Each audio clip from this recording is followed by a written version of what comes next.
My ex and I have to travel together for work. If that's a problem, it's your problem. That statement stung. It wasn't loud or dramatic. Emily said it so calmly, so matter-of-factly, as if my feelings were just a minor inconvenience to be brushed aside. And the worst part? I nodded. I said, "Got it." But what I really meant was, "Got it, you've already chosen my place in your life. I'm Derek, 32, a logistics manager in Los Angeles. My job is the kind that sounds impressive on paper but makes people fall asleep at parties. Schedules, shipping routes, profit steady, predictable.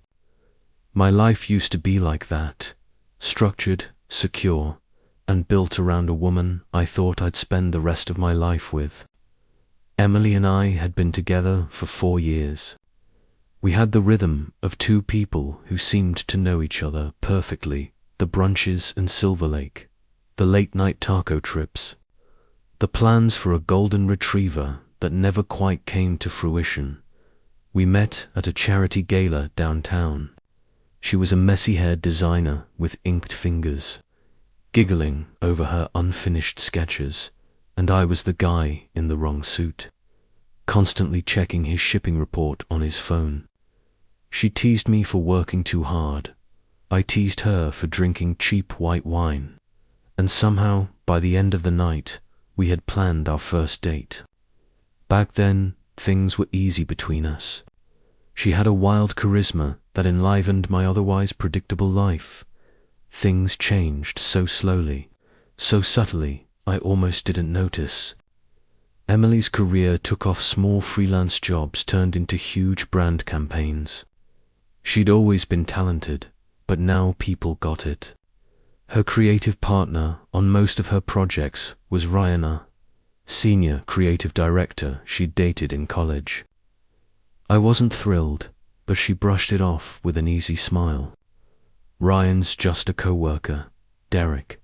Don't worry about it." I wasn't. At least I told myself. But it kept happening. Week-long business trips, late nights, brainstorming dinners, all with Ryan. She'd call in the middle of the night, her voice distracted, tell me how her day was, then hang up before I could ask any more questions. Not because of the words, but because of the tone. Like her mind was somewhere else. Meanwhile, my life was at a crossroads. The company offered me a position in Dubai, senior operations manager for the Middle East division. It was the kind of job that could have changed my entire career path. High salary, international experience, and a clear path to executive leadership. But I kept saying no. Because of Emily. Because I believed in us. Looking back, I realize how naive I was to say that. I thought love was about patience waiting for the right person, about sacrifice. But love without reciprocation is just quiet self-denial. When she returned from another creative trip with Ryan, something about her was different, colder. I picked her up from LAX with her favorite oat milk latte, eager just to see her face. But her answers were curt, her eyes tired. I asked how the trip was. She said, "Fine." I asked who was in the group. Same old people. I asked about Ryan, and she gave me a sharp, warning look. Like I'd crossed a line by just mentioning his name.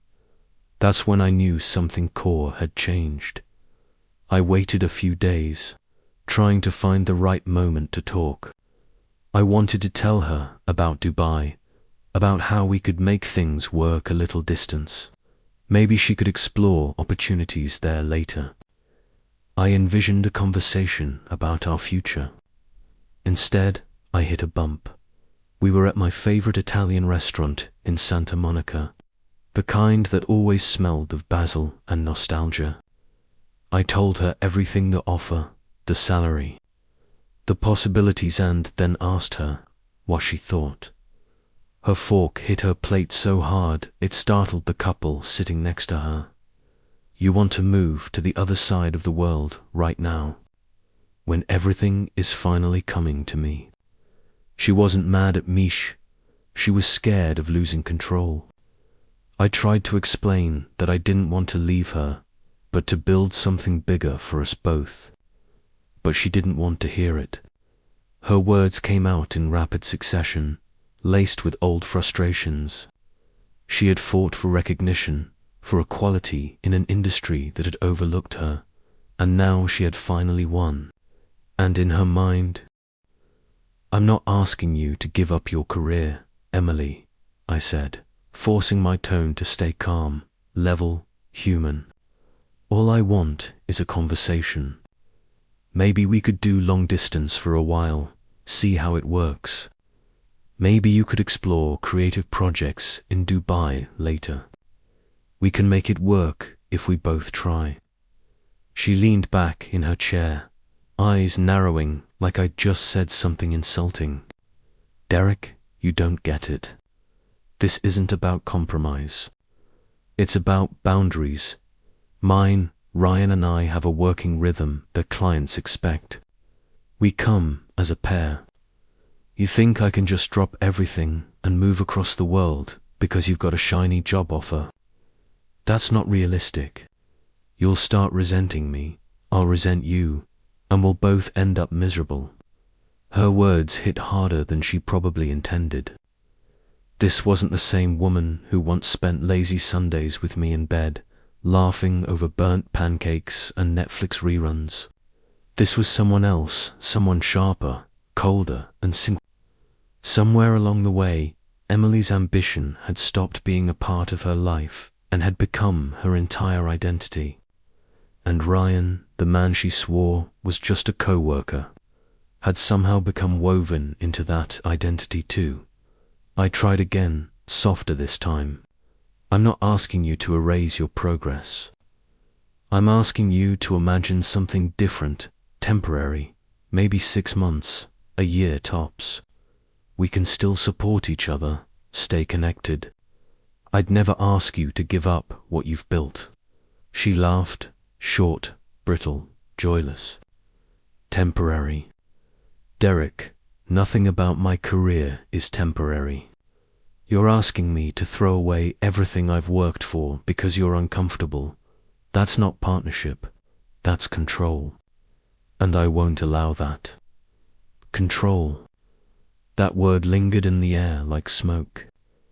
I had never tried to control her, not once. But in that moment, I realized she'd built a narrative in her head that made me the villain for simply wanting to be included in the picture. Our conversation spiraled after that. Every attempt I made to find middle ground was twisted into proof that I didn't respect her independence. Every reasonable question turned into an accusation. She leaned forward across the table, eyes sharp and voice rising. "You've always been safe, Derek, predictable. You talk about opportunity, but you never take risks. You like the comfort of what you know.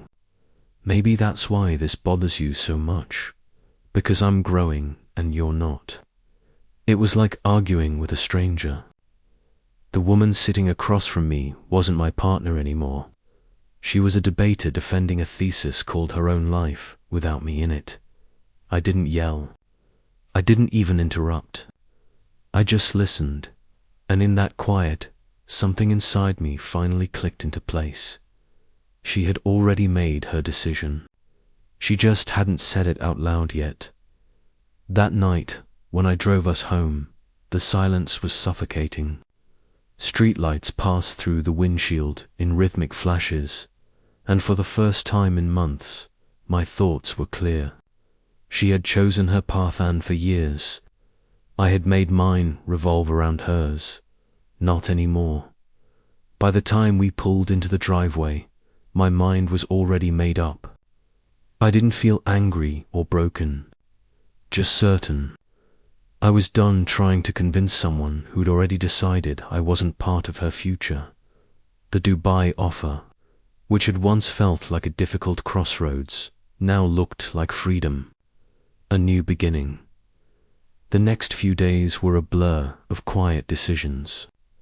I signed the contract, emailed my acceptance, and scheduled the relocation call. I packed my things methodically, the same way I'd organized shipments and schedules for years, careful, precise, unemotional. Each box I sealed felt like reclaiming a small piece of myself. Emily barely noticed. She thought my calmness meant acceptance. In her mind, the argument had ended in her favor. I had understood her boundaries. She texted casually about dinner plans, meetings, and flight itineraries with Ryan, completely unaware that I'd already booked my own tickets 7,000 miles away. I kept everything normal. I made her favorite breakfast one morning. We watched a movie. We talked about groceries. She laughed when I told a joke, and I smiled back. Even though I was already gone, 13 days later, everything was in motion. My lease terminated, movers scheduled, visa approved. All that was left was the final goodbye, though she didn't know that yet. The morning before I planned to leave, there was a knock at the door, loud, urgent. I opened it to find Emily standing there, her face pale, her eyes darting past me to the neatly stacked boxes behind my shoulder. "Are you moving?" she asked, voice trembling. I didn't hesitate. "Yeah, the Dubai position's official. I fly out in 5 days." For a second, she didn't move. It was like her brain couldn't process what she was seeing. Then came the panic. "You wait, you made this decision without telling me." I met her eyes calmly. "No, Emily, I made it after you told me everything I needed to know. You set your boundaries, remember? I'm just respecting them. You chose your path, and I'm choosing mine." Her lips parted, but no words came out. She started pacing, glancing at the boxes like they were evidence of a crime. "You're overreacting. You're just upset about that argument. We can still figure this out." I shook my head. "No, we already did figure it out. Two just didn't notice. You said I'd resent you if I moved forward, and you were right. I would, but I'd resent myself even more if I stayed." Her face crumpled, anger, disbelief, something like fear flickering all at once. "So that's it. You're just leaving." "I'm not leaving, Emily," I said softly. "I'm moving on." She stared at me like she didn't recognize the man standing in front of her. Maybe she didn't. Maybe I didn't either. Not until that moment, every plea she made, after that every argument, every "we can fix this," just made me more certain. I wasn't walking away in spite of her. I was walking toward myself. For years, I'd thought love was about compromise.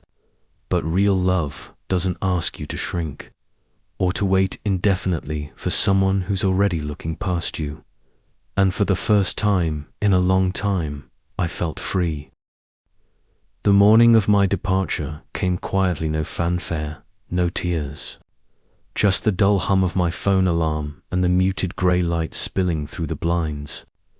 I showered, dressed, zipped my luggage, and stood for a long minute in the center of my apartment, the space that had once held laughter, plans, and all the quiet illusions of a shared future.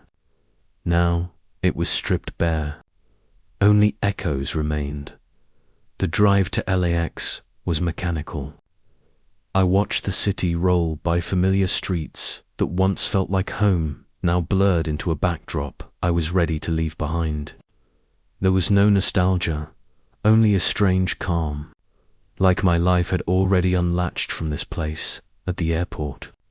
The crowd pulsed with motion, families embracing, children crying, people rushing to gates as if running from something or toward it. I sat in the Qatar Airways lounge, passport in hand, the boarding pass glowing faintly on my phone. Los Angeles shimmered beyond the glass windows, its skyline fading into morning haze. Then my phone buzzed. Her name flashed across the screen. Emily. For a long second, I just stared at it. I thought of all the nights I'd waited for her messages, the excuses, the silences. And now, at the exact moment I was stepping into a new life, she was reaching out. Maybe out of guilt, maybe panic, maybe something resembling love, or what was left of it. I didn't answer. 10 minutes later, I heard hurried footsteps behind me. I turned and there she was, out of breath, eyes wide and frantic. She looked different, smaller somehow, her confidence dimmed by something raw and human. "Derek," she gasped, "please just 10 minutes. I need to talk before you go." I set my laptop aside slowly, met her gaze, and said quietly, "Emily, there's nothing left to talk about." She blinked, disbelieving. "You can't just walk away like this. We've been together for years." I shook my head. "No, we haven't. Not really. Not for a long time. You made your choices, every time you picked work over honesty. Every time you told me to deal with something that was breaking us apart. I listened. I respected your boundaries. Now I'm honoring mine." Her lips parted, trembling. "You're punishing me." "No," I said gently. "I'm freeing myself." The boarding call echoed through the lounge. I stood, slinging my bag over my shoulder. "I'm boarding in 5 minutes," I said, steady. "Goodbye, Emily." For a moment, she didn't move. Her eyes followed me as I walked toward the gate, and I could almost feel the panic radiating from her. Maybe she thought I'd turn around, that I'd hesitate, that I'd give her one last chance to fix what had long been broken. But I didn't, single quotes, walking down the jetway. I felt something I hadn't in years. Weightlessness, the kind that comes from no longer dragging around unspoken resentment and self-doubt. Every step toward that plane felt like shedding another piece of who I used to be by the time the engines roared to life. Los Angeles had already shrunk beneath its lights, scattering like stars, fading into dawn. I closed my eyes and exhaled. The life I'd built around someone else's needs was gone. Ahead of me waited something unknown, something entirely mine. 3 weeks later, I was living in a high-rise apartment in Dubai, floor-to-ceiling windows overlooking the Persian Gulf. The city was alive, humming with ambition's skyscrapers piercing clouds, sunlight reflecting off the glass towers like sparks. I woke every morning to a sense of purpose I hadn't felt in years. My new role was challenging and relentless calls at dawn, negotiations that stretched past midnight, decisions that carried real weight. But I thrived. Every deadline, every problem, every hard-earned win reminded me that I was capable, not just competent. For the first time, I didn't feel like I was living in someone else's shadow. Emily became a ghost. I blocked her on everything. Friends mentioned she'd quit her job, that things with Ryan had imploded after some professional fallout. I didn't ask for details. I didn't need to. The distance between who she was and who I'd become was unbridgeable now, and, for the first time, I didn't care.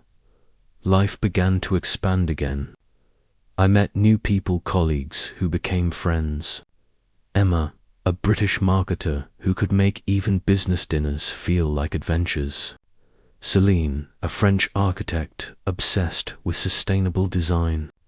Sophie, a Canadian lawyer who always challenged my ideas with sharp wit and an easy laugh.